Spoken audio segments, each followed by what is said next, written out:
Now available in paperback and e-readers, John Haynes' Illuminati, the man who rules the world, takes on the head of the global elite in this all-new action-packed John Haynes series adventure. Get your copy of John Haynes' Illuminati in paperback and e-readers at Amazon.com and online booksellers everywhere.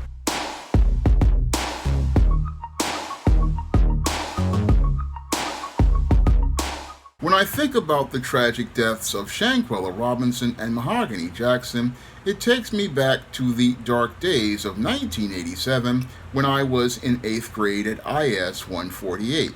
And when I was at IS 148, I learned a hard lesson about the company you keep and the friends you get involved with, and why you have to be careful about the people you get involved with, because the people you get involved with may not really want to be your friends, but may secretly be wanting to be your enemy. And the lesson I learned back in 1987 was to really guard myself and be careful about who I let get close to me, because you never know when somebody is pretending to be a friend but is actually an enemy. Now, back in 1987, when I was attending IS 148, I was trying to be friends with these guys who were out collecting comic books. Now, I thought because they collected comic books like I did, I could be friends with these kids. However, I never knew that these kids really had an issue with me until about mid-1987, when they came to me and told me face to face they didn't want anything to do with me. Now, after they told me that they didn't want me to stick around them, I basically accepted it as them wanting me to leave them alone, and I was looking to leave them alone. However, they just kept coming back at me, and as they came back at me, they looked to have some sort of beef that was instigated by another kid, and as they had this beef, I kept getting into fights with these kids, and eventually things escalated to the point where there was a situation at my house where there was a fire in the apartment under the one I lived in, across the street from the Metro-North Railroad tracks, and on that night there was this fire in the apartment under ours, 2C, and after dealing with the drama of all of that, as a 13-year-old kid, the most valuable thing to me were the comic books given to me by my brother. He gave me a lot of Claremont and Byrne X-Men comic books, and I decided to take those comic books with me along with some other comics I bought, and that's when these guys went and escalated their behavior from looking to get into physical altercations with me to looking to do harm to me by looking to steal my property. Now, they went into my bag as we were on our way to going to lunch, and they stole all my comics, and after they stole all my comics, I came back from lunch to find all my comics missing, and as they stole these comics, what they wanted to do was get in my face and continue going back and forth with me, and this went on for several weeks until they eventually returned all of my comics, but they still were not finished dealing with me, so they continued to continue having fights with me, and to this day, almost 38 years later, I'm still trying to figure out what made these guys so angry at me, because I never really got a reason why they did all of this. I mean, I never got an understanding of why they did all of this.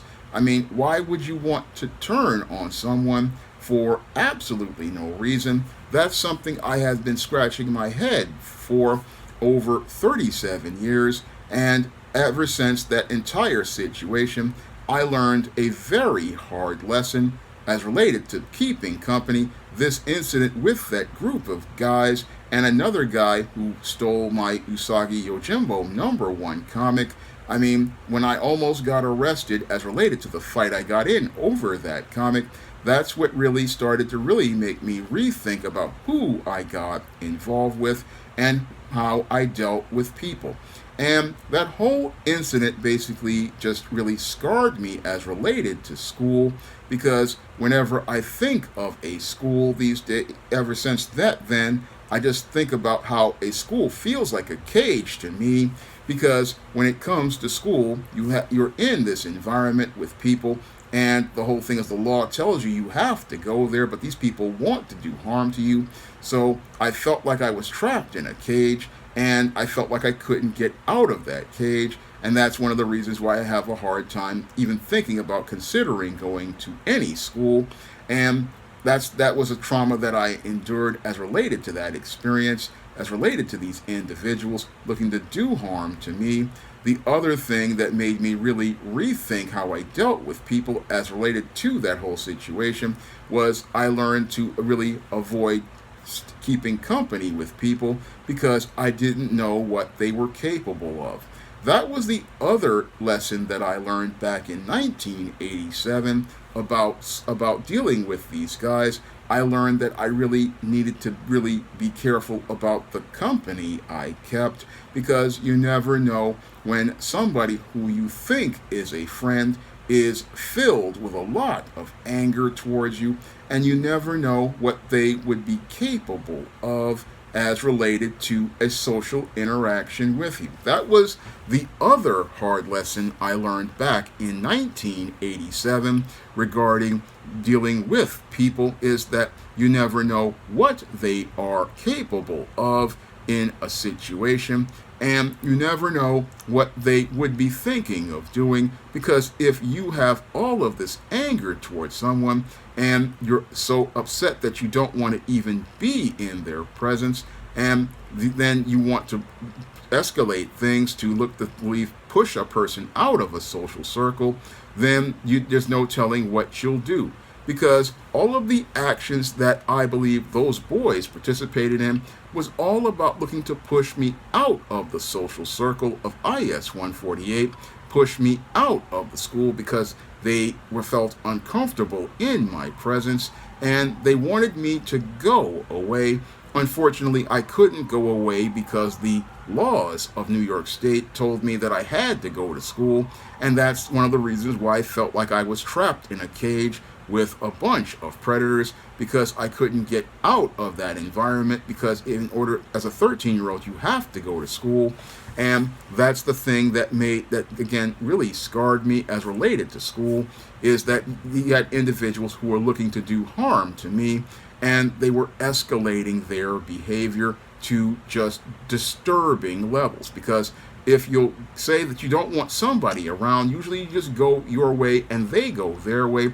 But when people escalate their behavior to look to go out here and look to get into fights with you and do harm to you, they're doing this because they want to make sure that you leave and send a message that you are not to come back to that environment. Moreover, when they start stealing your property, again, that's all part of the same message, looking to send a message that you are not welcome here, and if you come here, there is going to be harm done to you, and harm done to you to make sure that you never come back to that place. And that basically showed me how twisted some people can become even at 13 years old, and it also showed me what can happen as related to people becoming in a place of depraved indifference to human life, because when people go out here and look to do harm to someone, they usually do it because they believe somebody is beneath them, and because they believe someone is beneath them, they believe that they have a right to go out here and do harm to someone, and what they do is look to justify doing that harm to someone. That's what I believe happened in the case of Shanquella Robinson and Mahogany Jackson that makes me really relate to their stories. In the case of Shanquella Robinson, here we had a very kind woman who was running her own business, made good money, and wanted to go out and have company with friends, and thought she was accepted by those friends. But those friends were filled with jealousy and envy about her success, and because they were filled with jealousy and envy regarding her success, they really were seething in anger and waited for the right opportunity, where they went to Mexico, where they took advantage of her hospitality, of having her go on that vacation, and used it as an opportunity to murder Shanquella Robinson. And that just shows me the malice of forethought that all of these people had regarding Shanquella Robinson. And it really just, it hurt my heart to hear about what happened to Shanquella Robinson, because it took me way back to 1987 and IS 148 and the hard lessons I learned about the just complete depraved indifference some people have to human life. And it really was the thing that really gave me pause, because at 13 years old I had to think about what people are capable of doing. Because if you'll look to fight someone over whatever slight you have, if you look to take and take people's property and violate their boundaries, you don't see how you're basically crossing ethical lines to the point where you may be on a road where this person who you believe is less than you and you have contempt for, you believe that you have justification to go and take that person's life. That's the thing that really stayed with me ever since I was 13 years old, and really made me really change the way I dealt with people. It really made me change the way I dealt with people, because when it came to these guys who were basically nerds, I mean, if a nerd would feel capable of looking to do harm to someone, there's no telling what any other type of person would believe that they would be capable of doing. And that's why I, ever since 13 years old, going on 14, I started to put distance between myself and people, and I started to not talk as much, because I never knew what people would be capable of doing as related to situations. And when I turned 16 in 1989 and I got mugged on a train by kids from school, it also made me really just start looking to keep more distance between myself and individuals, because I just didn't know what people are capable of doing. Because again, with some of these folks, they just are filled with a lot of anger towards you, and they'll put on a friendly smile. They'll put on a smile like that you think you're cool with them, but you won't know that this person is harboring anger towards you, is jealous of you, and is seething in a rage, and is waiting for just the right moment to act with malice of forethought, looking for just the right moment to act with malice of forethought to do harm to you. Because that's the hard lesson that I learned in 87 and 89, and it really impacted the way I dealt with people in social situations, because I never know if there's a target on my back, and I don't know if somebody is looking to do harm to me. I just don't know this, and because I don't know this, this is why I oftentimes keep people at a distance, because I just don't know how dangerous people can be. Because if a nerd can get to the point where they want to do harm to you, if people out here in schools could feel like, oh, I just feel like I want to just hurt this person. I mean, that's where we really have to start taking a look at ourselves. That's the way I always saw it. I mean, if you think that you have a right to, that somebody is less than you, and you have a right to do harm to someone, that's when I believe people need to really take a long, hard look at themselves, because you're headed down a dark road, and that dark road will have you making an ethical compromise where you will start to believe you are justified in doing harm to someone, when in actuality you are just headed on a road where you're headed down a road of evil. Because only evil people can sit here and say, oh, this person is less than, so I don't need to respect them as people, and sit there and say, I don't need to respect the boundaries as related to them. No, I don't have to respect that person, so I can treat this person however I want. And since I feel like this person's life has no value to me, I believe I am justified in doing harm to that person. That is the mindset that I ran into at 13 years old to 16 years old, that basically just changed the way I dealt with people. And by the time I turned 16, I basically just wanted nothing to do with people and cut off almost all contact with people and just stayed to myself because I just was fearing for my life because I didn't know what I was dealing with these individuals, and I didn't know what someone would be capable of doing because, again, if you don't respect somebody's boundaries, you don't respect them as a person, what you are doing, again, is heading down a very dark road, and that dark road can lead to you having a depraved indifference to human life. And people don't see how this can basically put them on a road where they're thinking of evil because the person who you thought was less than you that you did harm to, this doesn't just stop with that person. No, you're going to go out here and look to escalate your behavior because once you do harm to someone, it becomes a rush. And it becomes a rush because you feel a sense of power.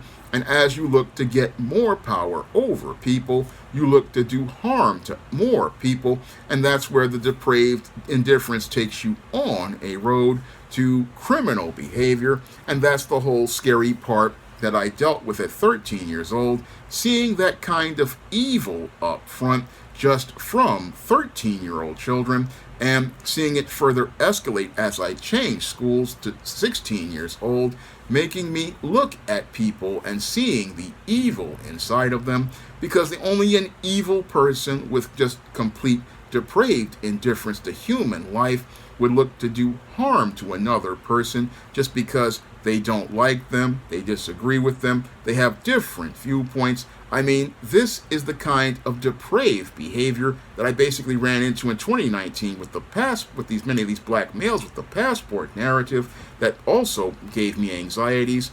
And all of these issues that I've dealt with, these are the reasons why I really have a hard time in places like schools. And I believe it's one of the roots of the anxiety that I have, because when I dealt with these individuals, again, it was something that just really showed me a completely dark picture of people and showed me how dark people can be. And when I listened to the stories of the girls, Mahogany Jackson and Shanquella Robinson, it just takes me back to 1987. It takes me back to my first experience with that kind of evil. And I really want people to understand that this kind of evil, you really have to stand up and fight against it. And you have to wake people up about it, because a lot of these folks, they're sitting there with their grills cooking, being jealous, not understanding what's happening to them. They don't really see how the devil is changing them into monsters, and some of them basically have embraced this whole frame mindset of being a monster, not understanding that the person you're becoming is somebody who is just going to be so evil. Because again, it doesn't stop with the person who you dehumanize, because what you're doing when you look to do harm to other people is you're dehumanizing people. And once you dehumanize people and you become detached from people, what happens is you start seeing, oh, I can do harm to more than this person who I thought was less than. You start to see that you can do harm to everyone, and you just wind up becoming a just dark and twisted reflection of yourself. That's what I saw when I dealt with those guys in 1987, and that's the kind of evil I see presented with the murders of Shanquella Robinson and Mahogany Jackson. I just see an evil in these people that really just shows me how depraved people can become. And depraved, as I'm still trying to figure out for no reason, because some of those guys, they had better stuff than I had, so it really wasn't about stuff. And these guys had better comic books than I had in 1987. In 1989, these kids had better clothes and leather jackets than I had. I mean, I look at this and I say to myself, why would you want to hurt someone like that? I mean, the thing I can think about is that there's something in that person's spirit that this person hates. I mean, that's the only thing that I can think about as related to my 50 years in this world. I mean, maybe it has something to do with the God in me and that Christ has a spirit in me. I don't know what that is, But all I know is the hardest lesson that I learned from that whole experience is that I want to not be like that. I don't, if that's what they call normal, then I don't want to be normal, because I thought it had to do with the brain aneurysm I had and that people thought there was something wrong with me. But I always aspired to be, trying to be accepted by people back then. But I look at them and I go, if that's normal, I don't want to be normal, because that type of just depraved indifference to human life shows that you are just Arkham certified, or you're just living in a world of sin. And I wouldn't want to be a part of that. And that's what really made me really think about how I treat people. Now, I do keep people at a distance ever since then. But the whole thing is, the one thing lesson that I learned is that I always want to follow the biblical principle of do unto others as you would have them do unto you. I learned that all the way back in 1987, and that's what I put in the 87 book and the John Haynes Godbreaker book. I always talk about how I just don't want to treat people the way I have been treated. I don't want to give that evil back to the world. No, I don't want to give that evil back to the world. And that's the reason why I always try to do unto others as I want done unto me. And I want to treat people the way I want to be treated. And that's why I want to always try to apply the biblical principle of Jesus' second commandment, where he says, love your neighbor as yourself. And that's the lessons that I learned back in 1987. And it's sad to me to hear about what happened to Shanquella Robinson and Mahogany Jackson. I mean, Shanquella Robinson was treating people the way she wanted to be treated, and those people basically crucified her. Now, Mahogany Jackson basically was looking to try to leave the streets, and these crabs in a barrel wound up grabbing her and taking her down. And when I think about Mahogany Jackson's story, I just think about how blessed I was as related to that situation, where these guys, while all they did was get into fights with me and look to take my comic books, I thank God that nobody came to look to take my life, because I know how evil people are, and I know how things would escalate. When it comes to these folks, again, they not only want to push you out of the social circle, they want to push you out of the circle of life, because they want to be able to say that they have that kind of power, because they feel powerless about their own lives. And the whole thing is that I wanted to move my life forward, and the whole thing is it basically changed the way I moved in life. And again, I mean, when this whole situation, it made me even change the way I did things, because that's one of the reasons why I just don't like school. And people say, oh, you could go get advanced degrees, and I'm like, no, I don't want to, because I don't want to be in another cage. And this whole situation, when I think about it, again, when I think about Shanquella Robinson and Mahogany Jackson, I mean, I think that could have been me at any time in this world. And again, I just thank God that he had mercy on me and looked out for me, because I could have easily been in the same place that Shanquella Robinson and Mahogany Jackson were over 30 plus years ago. Now, if you want to see me make more videos, you can send a donation to the Patreon, the PayPal, or the Cash App by clicking the links in the description box. And if you want to check out the stories that lead to my whole philosophy of life that I've written, like John Haynes 1987 and John Haynes Godbreaker, you can find both of those books on Amazon.com in paperback and Kindle format. You can also find them at other online booksellers like Smashwords, Draft-A-Digital, Google Play, Barnes & Noble, and you can also find them at big box retailers like Walmart and Target. That's all I have to say for this video. You can comment, rate, and subscribe. Now available in paperback and e-readers, John Haynes, 1987. Learn lessons about life and teenage love in the 1980s in this coming-of-age John Haynes story. Get your copy of John Haynes, 1987 in paperback and e-readers at Amazon.com and online booksellers everywhere. Now available in paperback and e-readers, John Haynes, Godbreaker. The man who rules the world takes on the Asgardian god of thunder in this action-packed, all-new John Haynes series adventure. Get your copy of John Haynes, Godbreaker in paperback and e-readers at online booksellers everywhere. Now available in paperback and Kindle Unlimited, The Man Crisis.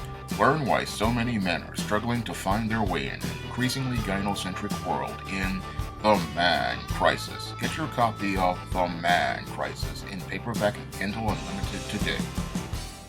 Support Black-owned and Black-operated digital broadcast media. www.niceradionetwork.com.